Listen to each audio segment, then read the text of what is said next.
Satkhira battalion ৩৩ BGB এর উদ্যোগে সীমান্তবর্তী এলাকায় চোরাচালান, অবৈধ অনুপ্রবেশ, নারী ও শিশু পাচার প্রতিরোধ এবং মাদক বিরোধী সচেতনতা সৃষ্টির লক্ষ্যে একাধিক মত বিনিময় ও জনসচেতনতামূলক সভা অনুষ্ঠিত হয়েছে।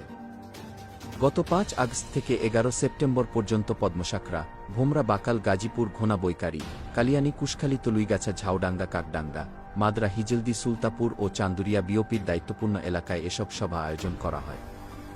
কোম্পানি ও বিওপি কমান্ডারদের নেতৃত্বে আয়োজিত সভাগুলোতে স্থানীয় জনগণ, মসজিদের ইমাম, গণ্যমান্য ব্যক্তিবর্গসহ প্রায় ৬০০ থেকে ৬৫০ জন অংশগ্রহণ করেন।